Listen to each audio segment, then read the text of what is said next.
vida não está em ordem cronológica dos fatos, né?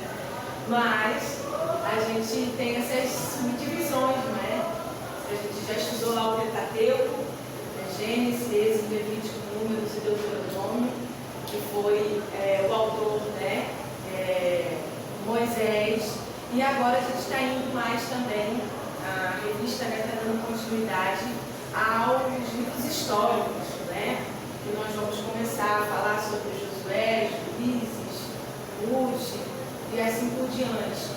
E é um fato assim, muito interessante que são acontecimentos com o povo de Israel que não só ficaram lá com Josué, no livro de Josué, se estenderam adiante, né? O povo de Deus, primeiro só para a gente situar, como era um povo separado por Deus, não existia essa necessidade de ter um rei. O que aconteceu, né? Estou dando só um pulo assim rapidamente, depois dos juízos. O povo de Israel gostava de observar muitas outras nações.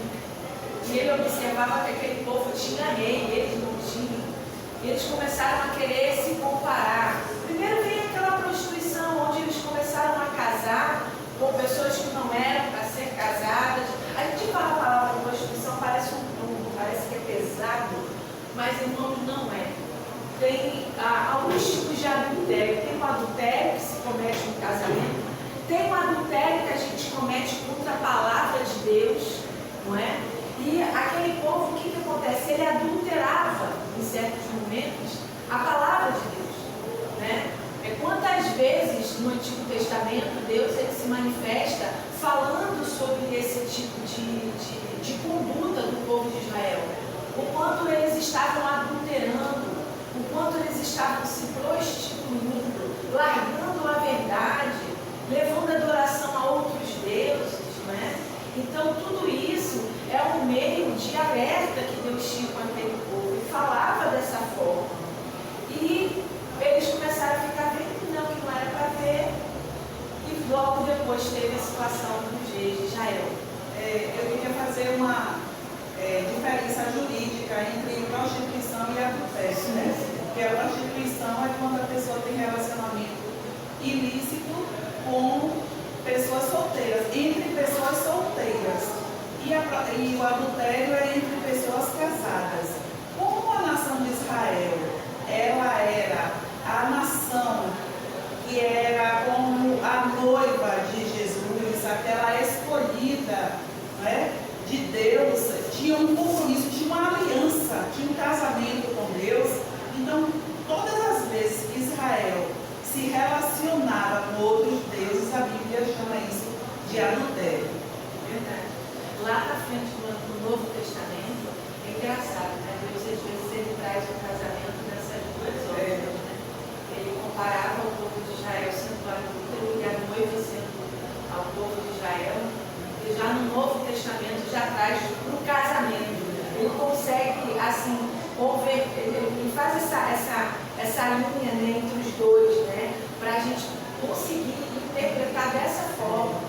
E da mesma forma que nós somos casados com Cristo, o nosso corpo é de Cristo, você tem que cuidar do seu corpo, isso já no Novo Testamento. O seu corpo é um templo do Espírito Santo, você não pode estar em promiscuidade, em adultério, você é casado. Ele também leva muito essa imagem para nós olharmos o povo de Israel, o quanto eles se contaminaram por causa disso, né? Isso está bem nítido nos dias de hoje. E voltamos ali, paramos naquele tempo em Josué, vamos dizer assim, né? Logo que Moisés vem a falecer, Josué toma a frente, e a gente pode também dizer que tanto Moisés como Josué foram juízes, né? Eles julgavam o povo de Israel. Essa linha começa ali bem lá atrás com eles, onde eles foram as pessoas que tinham essa função também no meio do povo em julgar. Então, por mérito, a gente sempre vai contextualizar que tanto Moisés como Josué foram juízes também, né? Mas Samuel também. Então,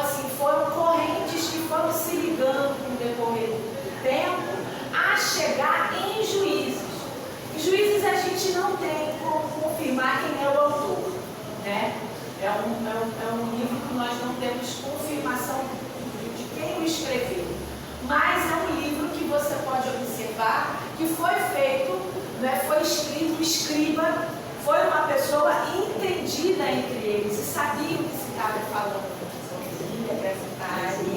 E eu queria, irmãos, para nós começarmos assim, abrirmos aqui no nosso textual, que está lá em Juízes, no capítulo 10, no versículo 11 ao 14. Os irmãos, quem abriu pode ler.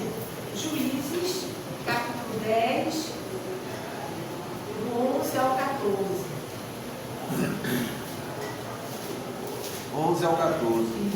Porém o Senhor disse aos filhos de Israel: porventura dos egípcios e dos amorreus e dos filhos de Amon e dos filisteus e dos sidônios e dos amalequitas e dos maonitas que vos oprimiam, quanto a mim clamaste, não vos livrei das tuas mãos? Contudo vós me deixaste a mim e servistes a outros deuses, pelo que não vos livrarei mais.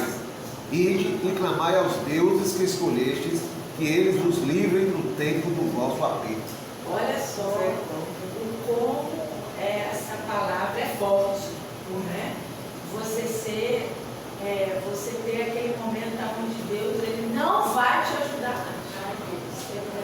Ele vai pedir ao povo, deu essa sentença ao povo, que o povo procure lá os deuses ao qual eles estavam servindo. Então, para vocês verem, é um textual aonde você vê que a influência de todo aquele povo, com todos os juízes que estavam ali, que corromperam, alguns foram direitos diante de Deus, outros foram corrompidos diante de Deus. E nesse momento, chega, vamos dizer assim, chega ao Senhor como um peso muito grande, uma maldade muito grande, porque aquele povo foi separado. Quando a gente fala que o Espírito Santo, ele tem ciúme da gente, não é aquele ciúme que a gente imagina que seja, esse ciúme mundano, não é? O Espírito Santo, a palavra de Deus diz lá, não me lembro desse do Novo Testamento, que o Espírito Santo, ele tem ciúme da gente. Ele tem ciúme do seu jeito, ele tem ciúme do seu corpo, ele tem ciúme do que você faz. Se a adoração não está sendo para ele tem esse ciúme porque ele tem um cuidado contigo. Não é esses ciúmes loucos que temos por aí, não. É um ciúme com cuidado. É um ciúme onde ele está ali para te proteger, para te amparar, para te ajudar. E muitas das vezes nós negamos esse cuidado. E quando nós negamos, Deus ele não vai fazer por onde? Porque nós temos o quê? A inteligência, o livre-arbítrio e a consciência. Foram atributos que Deus deu ao homem, né? 3 atributos que Deus deu a gente, que é a nossa consciência, é a nossa inteligência e o nosso livre-arbítrio. A gente escolhe o que a gente quer fazer. Não é? Deus ele pode entrar com providência? Pode, mas é a escolha de quem? A escolha é minha. Um dia, um testemunho de uma irmã muito rápido, ela falava porque Deus levou o marido dela e ela recebeu tanta promessa dizendo que Deus ia salvá-lo, que ele ia andar com ela, que ele ia pregar com ela, e ele faleceu e ela começou a desacreditar. Ela estava num período onde ela não acreditava mais nem na voz de Deus. Foi quando um dia na sala, orando, chorando, se lamentando pela morte do marido, Deus falou para ela: ele não me escolheu, por isso eu não salvei. Então aquilo foi um divisor de águas na vida dela. Deus que fala, o Espírito Santo falou com ela, ele não me escolheu. Então por isso que nós precisamos entender que a gente não pode levar, porque os irmãos às vezes, eu não sei se os irmãos já tiveram esse momento na vida de culpar Deus por certas situações. Ah, porque Deus prometeu, porque Deus não fez, porque deixou Deus acontecer. Não, nós temos que entender que existe um livre-arbítrio, existe a nossa inteligência, existem as nossas escolhas, e Deus está ali para isso, para nos orientar, né, a fazermos a vontade dele. Irmãos, voltando, eu li aqui, eu escrevi algumas situações importantes para a gente não deixar passar. Diz assim: este livro toma seu nome, Juízes, dos 13 homens levantados para libertar Israel durante a decadência e a desunião que se seguiu à morte de Josué. Então, ali no tempo, a gente para Josué, e ali Deus teve que levantar homens, e uma mulher também, para para conseguir administrar aquele povo, não é? E desses 13, nem todos seguiram a Deus. Se vocês observaram, vai se repetir a mesma coisa com o reinado. Quantos reis foram maus diante de Deus? Da mesma forma começou aqui em Juízes. Quantos juízes também foram errados diante de Deus? Não é? Tiveram situações horrorosas que praticaram. E isso ali liderando o povo. Por isso que vem o nosso título, a influência da liderança. A influência, uma parte foi uma influência ruim, outra parte foi uma influência boa, mas a influência levou eles à derrota. Levou totalmente à desgraça, como a Bíblia deixa bem claro, os quadros que foram se abrindo diante de Israel. Então é desses 13, a gente vai continuar voltando, mas só para dar um levantamento rápido, por causa do horário e a lição consta isso. Teve aqui, irmãos, 6, que foi um período onde não teve muito problema, vamos dizer assim, não teve guerras, né? Que foi no tempo de Elon, Tolá, Jalon, Jair, Abdon, Bizan, Sangar, e o asterisco ali em Abimelec, para a gente falar dele um pouco depois. Não é? E teve sim, em outros momentos, não é? Nós vamos ainda voltar aqui de novo, de juízes com guerra, que ali Deus teve que entrar com providência. Não é? Eles administraram o povo, julgaram o povo em momentos ali de guerra. Não é? Que quando teve o rei da Mesopotâmia, quem foi o libertador foi Otniel, que foi o juiz e foi reto diante de Deus. Né?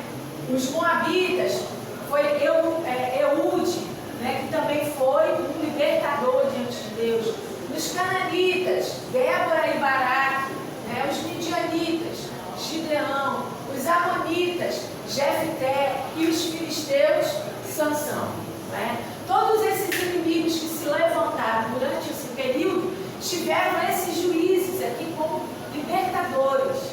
Aqui já não teve guerras, né? Foram administrações e muito problemas aonde tivemos com a liderança. Alguns faziam o que era certo diante de Deus, como outros faziam o que era errado diante de Deus. Né? Irmãos, aí vamos lá. Mediante esses homens, né, Deus continuou seu governo pessoal de Israel. Ou seja, Deus governava, mas precisava da figura do juiz para estar direcionando o povo. Vamos ler lá em capítulo 17, versículo 6. O versículo chave da condição de Israel no livro é esse aí, 17, versículo 6. Olha só. Naqueles dias não havia rei em Israel. Cada um fazia o que achava mais certo. Cada um, aqui eu vou botar 17, 6. Não havia rei. E a parte B? Cada um fazia o que achava mais certo. Ou seja, eles governavam da maneira deles. Eles lideravam da maneira deles. E com isso, eles corrompiam o povo. Então, a liderança, a influência da liderança, ela tem que gerar disciplina. O povo de Israel, ele não tinha essa disciplina diante de Deus mais.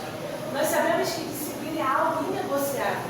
A gente chega para o filho da gente pequeno, ou seja do tamanho que for, eu sempre tive esse costume, disciplina é uma coisa inegociável. Vai ter que ser assim, não acabou. Se desobedecer, vai ter problema. Né? Hoje, até para aluno dentro de sala de aula, seja pequeno, a gente também fala, a disciplina não adianta, é inegociável. Eles entendem o termo inegociável, ou seja, não adianta, você tem que cumprir, você tem que fazer.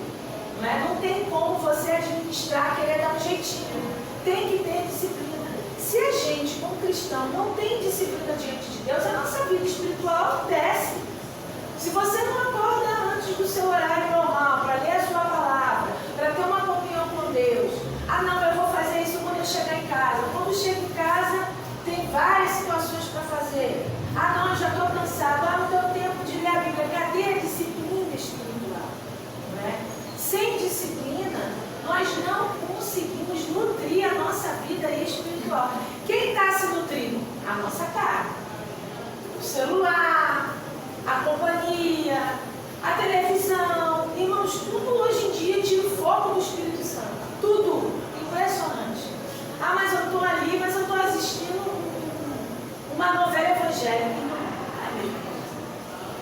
nada a ver.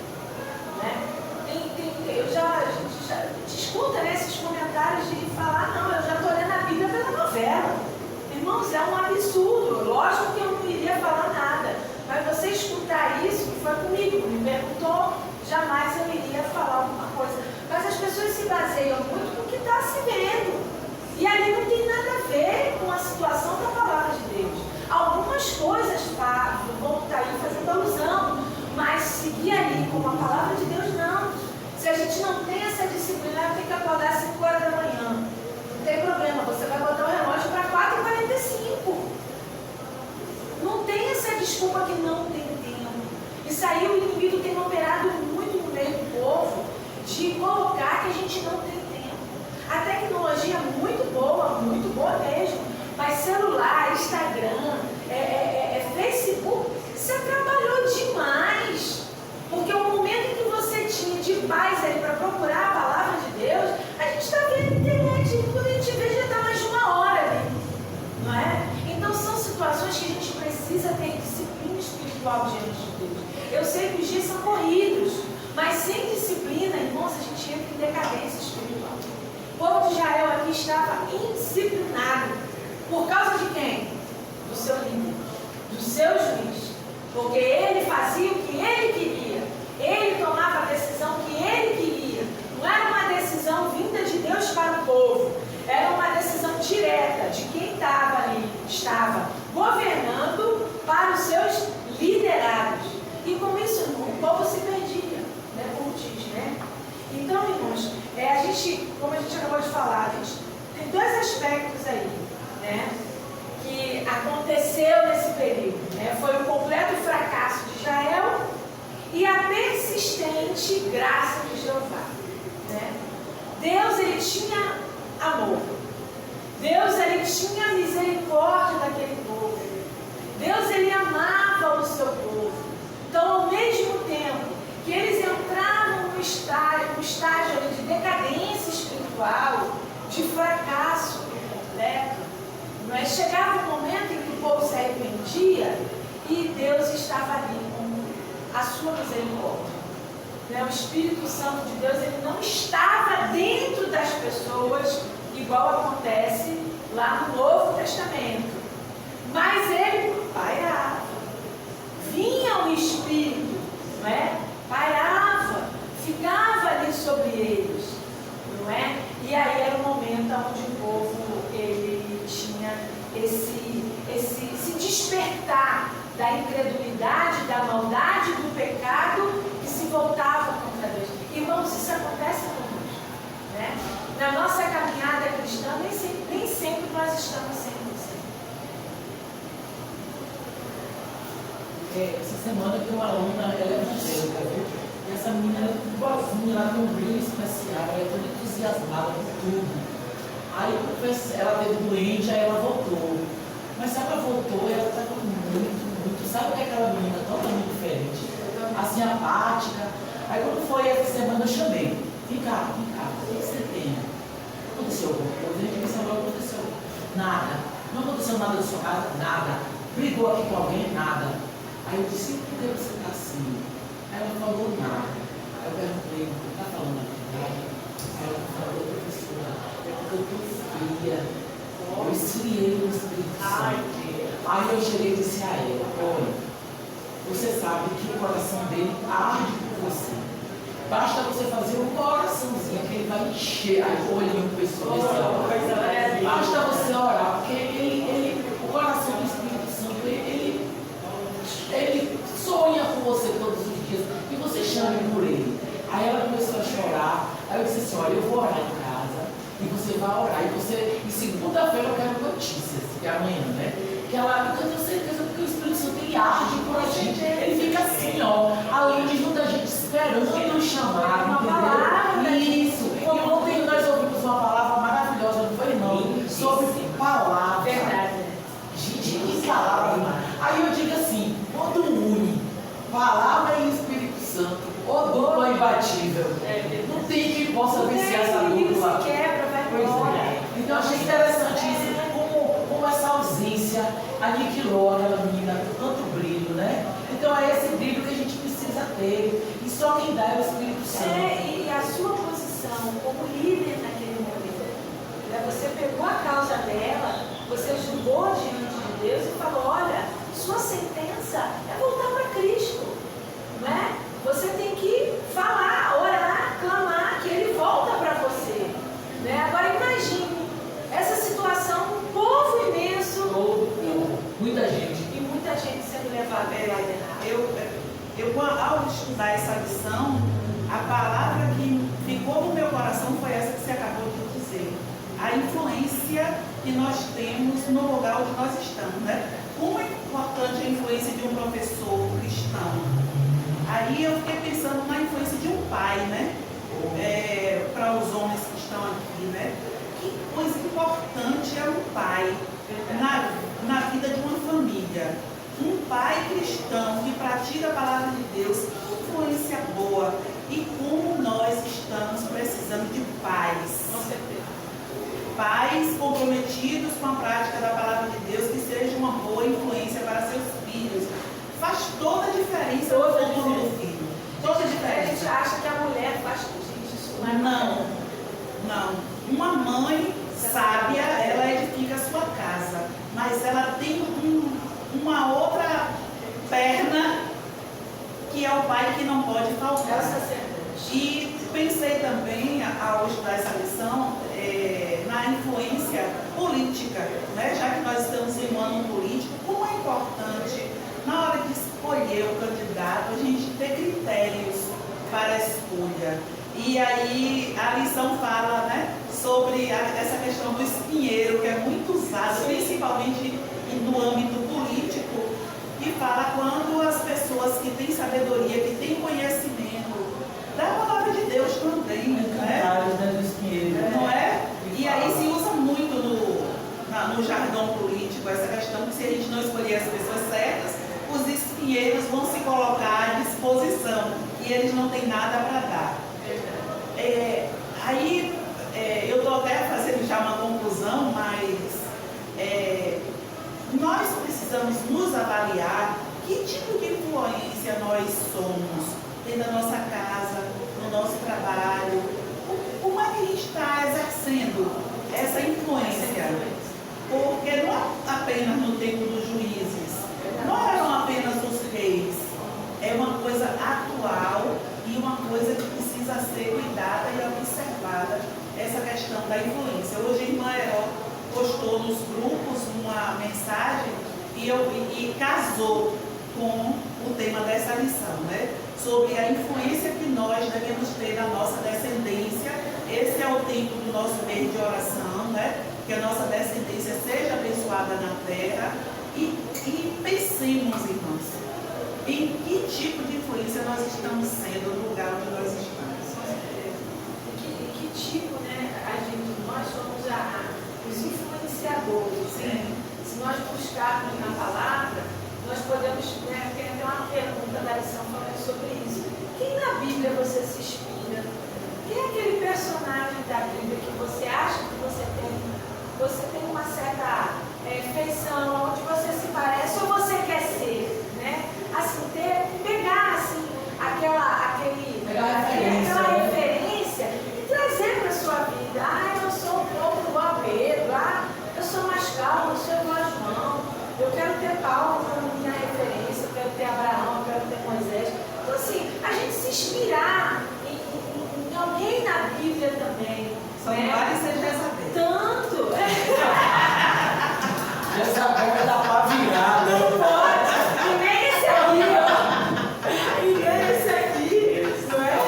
Mas é importante a gente ter essa reflexão, né? Você lê, já li a Bíblia, tudo bem. Você se viu em alguém ali? Tem algum personagem que parece que tem os mesmos jeitos que você? É enérgico, é sanguíneo, é mais calmo, né? Se você fosse pregar, você seria como quem ali? Se você fosse evangelizar, né? Eu vou ser um pouco mais duro. Não, eu vou ser um pouco mais tranquilo. Então, assim, tem pessoas para a gente estar se inspirando, né? E mostrando que a gente tem condições, porque Deus deixou agora isso para a gente. É a gente que faz o papel de Paulo, de Pedro, de João, de Moisés, de Josué. É a nossa influência hoje, né? Nosso juiz são nossos pastores. É eles que nos levam a Deus. É eles que são a boca de Deus para a gente. Não é? Então, tudo isso foi sendo ornamentado no decorrer dos anos. E nós temos pastores que são juízes. Já pensou quantas histórias nós temos de pastores que acabaram com a igreja? Que pessoas foram embora, foram para o mundo, por quê? Liderança errada, influência de liderança errada. E graças a Deus, a gente sempre fala assim, irmãos, você não está gostando da sua igreja mais? Procure uma mais, vai saber da vida do pastor, porque ele vai ser a influência para você. Ele fez um seminário, ele sabe o que está falando, ou ele simplesmente virou pastor do nada? Porque a influência do lugar que às vezes nós estamos indo, nós estamos gostando, é diferente, mas espera aí, existe uma influência para o bem e uma influência para o erro. E a gente tem que saber qual é a água que a gente está bebendo. Por isso que eu sempre fui falado desde muito pequeno, não fica visitando muita igreja, não. Não fica experimentando muita água, não. Porque em uma dessas você se contamina. Fixa em uma, procure uma direita, onde o pastor é direito, onde o pastor fez seminário, o pastor tem bagagem espiritual para isso. Não entra nessa vertente de querer sair experimentando água em tudo quanto é canto, porque nem toda água o anjo balança. Tem água aí que fica parada e aí você está tomando uma água. Voltando aqui só para a gente terminar, que o horário já passou, né? Este é um livro dos mais importantes, um dos mais tristes livros da Bíblia, né? Aqui achamos a proliferação do pecado e a graça divina em constante ação. Por isso o pensamento-chave tem de ser a divina misericórdia. Né? Nós temos aqui esse versículo que trata que eles faziam o que queriam, mas também é um livro que tem ali a divina misericórdia. Porque Deus deu misericórdia ao povo naquele momento. É a mesma coisa que acontece conosco. A gente está bem pior do que Sodoma e Gomorra. Quem foi Sodoma e Gomorra perto dos dias de hoje? Não é? Ou seja, Deus ele é amor? Deus ele é amor, ele deu seu filho. Mas ele é justiça, irmãos. Eu costumo sempre falar isso. A justiça de Deus começa quando a misericórdia cessa. Ele bate ali no trono da justiça, misericórdia. Deus está dando misericórdia. Mas uma hora a misericórdia ela bate no trono da justiça. E aí Deus tem que levantar para ajudar. É o único que pode. É ele que vem para poder resolver o sim ou não. Acaba ou não acaba. É dele. A gente não tem esse poder. A gente não tem esse senso de justiça de achar que a gente pode resolver. Não, é Deus. É Deus que dá misericórdia, mas só que a misericórdia, ela vai ali, ter um momento de parada, quando bate no trono da justiça, aonde Deus se levanta e resolve o problema da vida da gente. Quantos problemas você sente que foram a misericórdia de Deus, mas chegou um momento que ele se levanta, um termo normal da gente entender, e a justiça de Deus entra na nossa vida, nos tira do conforto da situação do problema, nos faz uma pessoa diferente, e isso nos dá ânimo para nós conseguirmos prosseguir com a nossa vida espiritual. Esteja debaixo da misericórdia. Deus está dando misericórdia do seu problema porque tem algo que Ele quer falar contigo, tem algo que Ele quer tratar com você ainda, mas esse problema tem fim. A misericórdia ela vai bater no trono da justiça e o sim ou não de Deus vai se levantar. Não é? Você vê que a misericórdia de Deus com o povo de Israel foi até ali, ó, o Mar Vermelho. Deus deu misericórdia, protegeu o povo, os soldados egípcios não chegaram, teve a coluna de fogo, teve tudo ali protegendo o povo, mas chegou o momento que a misericórdia cessou, Deus abriu o mar, o povo passou e depois fechou. Ali entrou a justiça de Deus. Deus conseguiu separar os dele, né, contra os inimigos. Então a justiça de Deus vem. Não se preocupe, não vai pedir a misericórdia. Se Deus está deixando, se você está sendo provado nesse sentido, continue. Porque no tempo de Deus, a justiça entra. Amém. E ela vai te separar desse problema. Esse problema não vai existir mais na sua vida. Amém. Em nome de Jesus. Né? Então, ó, o livro, ele toma seu nome dos homens, né? Que foram chamados salvadores em alguns lugares. Né? Vamos abrir ali rapidamente. Capítulo 3.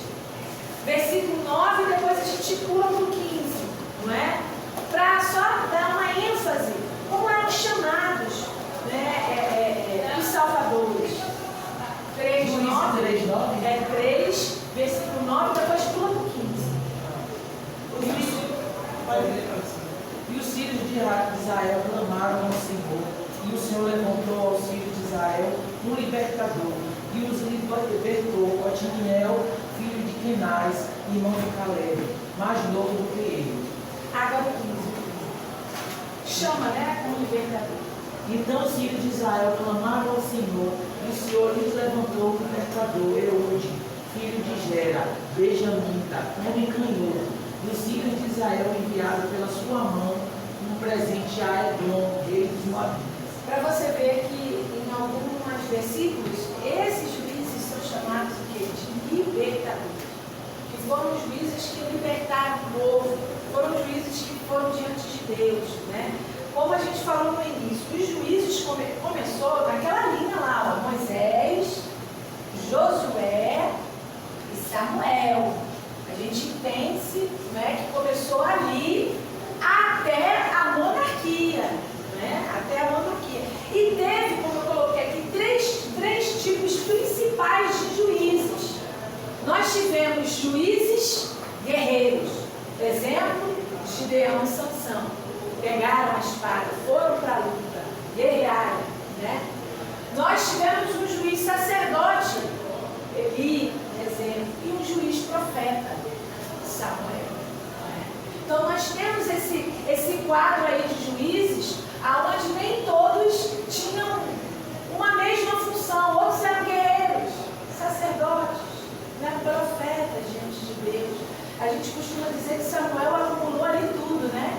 Que Samuel, ele além de juiz, além de profeta, né, ele era sacerdote também.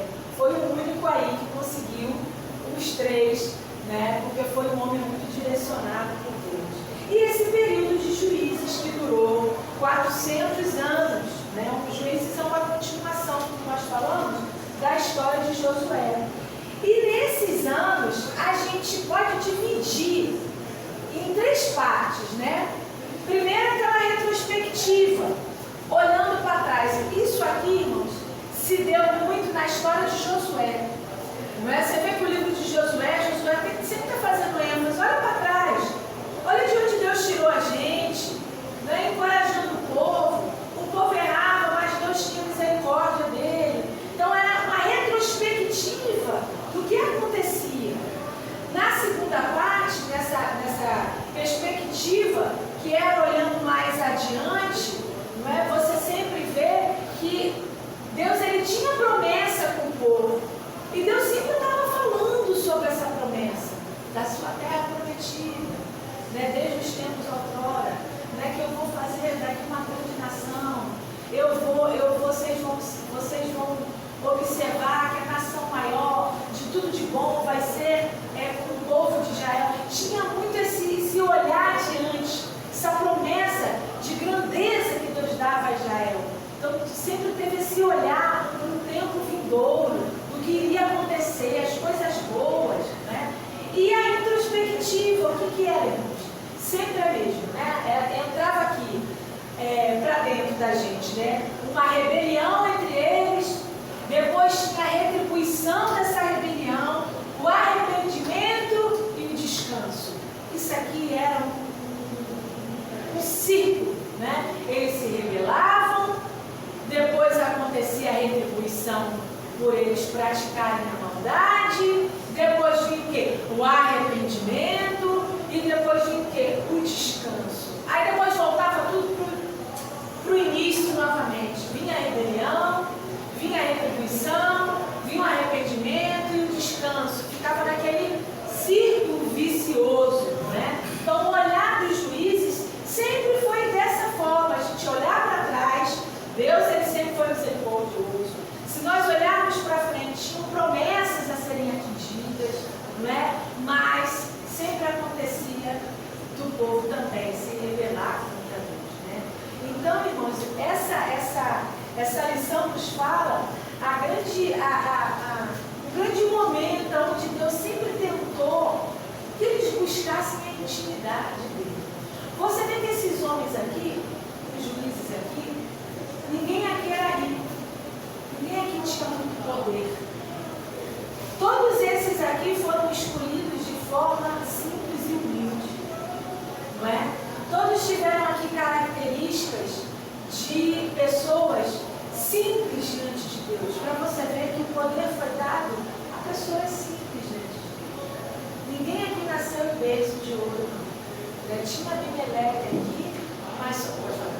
Eu gosto de chamar assim, a maioria deles improváveis, né? Todos nós aqui, pessoas improváveis. Da mesma forma, se a gente for para o Novo Testamento, que vamos falar dos discípulos mais improváveis do que aqueles homens, não é? Homens que tiveram uma vida, muitos erraram, estavam errando, e Deus chamou, Deus trabalhou, Deus não chamou nenhum médico, Deus não chamou nenhum doutor, né? Jesus, quando escolheu homens simples para levar o Evangelho. Da mesma forma que Deus escolheu Judas, né?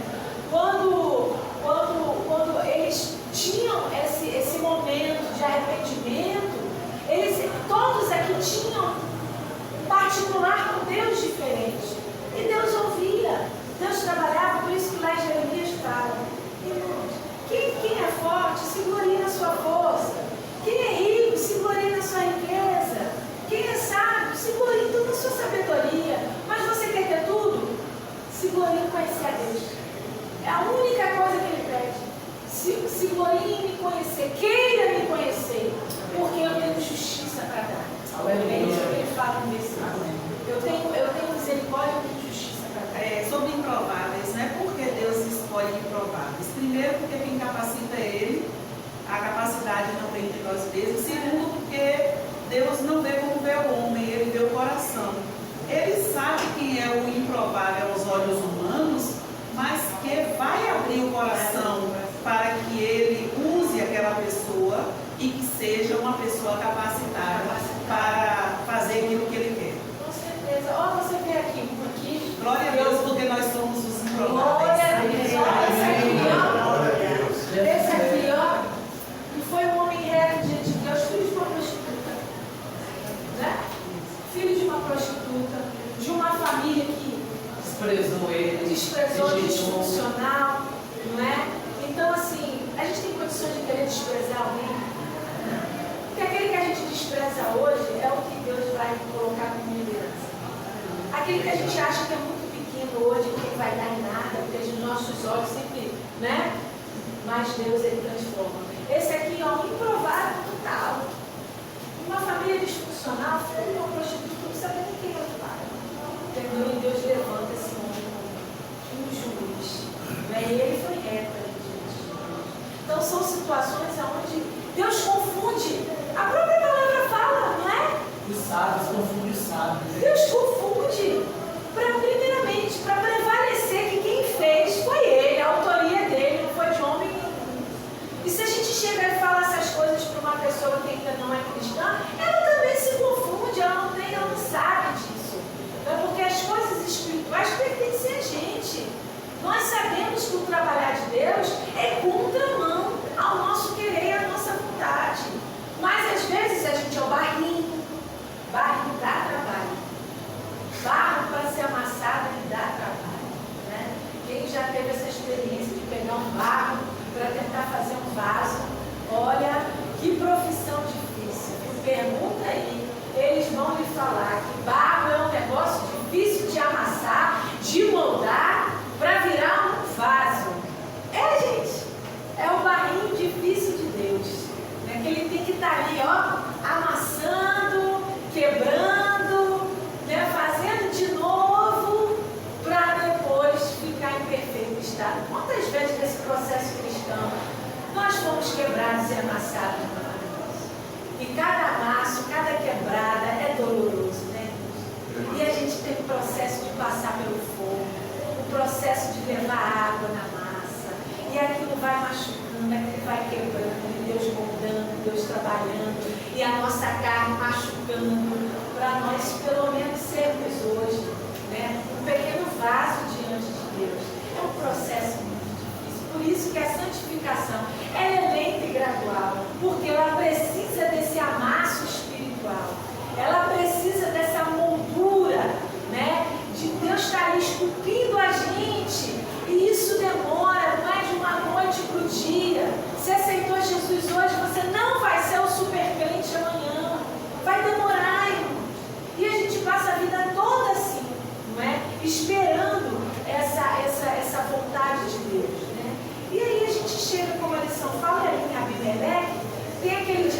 diz que eu lembrei, cada povo tem um governo que merecia.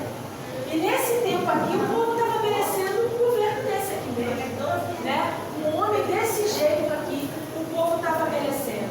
Vemos Israel idólatra, né? Um homem depravado, promíscuo, tem uma história sórdida que é a tragédia, mata os irmãos, mata todo mundo com poder, né? Uma incredulidade, um homem promíscuo, né? Um homem depravado, mas teve o fim que merece. Né? E o povo também naquele momento merecia ele, porque era um povo que estava totalmente distante, não queria saber do Senhor. E a influência desse homem foi a pior. Temos que colocar ele como juiz? Temos, está aqui. Ah, mas então por que Deus colocou? Irmãos, é aquela velha situação. O povo elegeu. Né? A escolha é a escolha. Deus elegeu. Né? E com isso, o que acontece?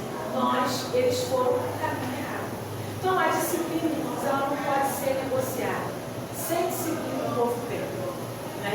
Então, os juízes disciplinados foram juízes aonde levaram o povo para um caminho errado. Todos nós aqui somos juízes da nossa casa. Somos juízes dos nossos relacionamentos. Você pode colocar alguém lá embaixo, como você também pode colocar alguém em você. Cuidado com as palavras, né? Porque da nossa boca, a gente pode matar, como pode dar vida. Não é? Então, deixa Deus lhe usar, deixa Deus fazer a vontade dele. Seja igual esses aqui, ó. Está aqui todas as histórias e seus libertadores. Homens e mulheres que tiveram grandes guerras diante de Deus e venceram com Deus. Falaram que era certo, buscaram o que era certo, né? Incentivaram a liderança, né? Os seus liderados, né? Deus incentivava e eles falavam, eles admoestavam, eles cumpriam a vontade de Deus.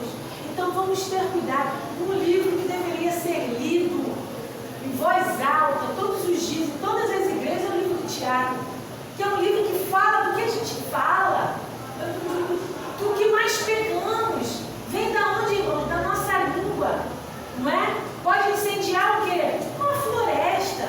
A língua acaba, a língua mata, destrói, tira as pessoas da igreja.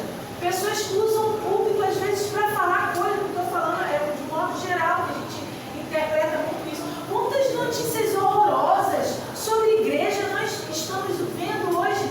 Instagram, internet, Facebook. Isso aqui, irmão, são juízes dessa linhagem aqui de Abimeleque, que buscam às vezes um público para poder, não é? Para ter. E a gente, vamos tentar. Todos nós aqui somos capacitados pelo Espírito Santo para sermos juízes na nossa casa, no nosso relacionamento, no nosso trabalho. Seja uma pessoa que vai influenciar para o bem. Né? Principalmente com os irmãos da nossa fé. Né? É aquilo que a irmã fez. Chegou fraco, não quis nem saber, não foi? Irmãos, quando alguém vier para você, não quero saber do problema, não. Fale só que eu conta seu problema para Deus, você não precisa contar para mim. Vamos orar, porque Deus vai resolver a sua causa. Não entre em detalhes. Dê logo a solução. Dê logo a solução da disciplina. Vamos orar. Qual é o nome? Qual é a situação? Não precisa saber de mais nada. Ó, a libertação, vamos orar. Seja juiz decretando o que é certo a se fazer. Não é só ouvindo, não é entrando no contexto da história, que daqui a pouco puxa você está falando de outra coisa. Mas seja certo. Vá no problema. Oração resolve. Jejum resolve. Não é? Aí o inimigo sai, o inimigo vai embora. No poder do nome de Jesus. Amém. E que o Espírito Santo nos possa nos fazer lembrar melhor. Eu agradeço essa oportunidade de estar aqui com os irmãos. E é um motivo de muita alegria e satisfação. Amém, professora. Quem sou eu? Vamos orar? Senhor, meu Deus e meu Pai, muito obrigado, Senhor, por esse momento que nós passamos meditando na Tua palavra, no Teu poder.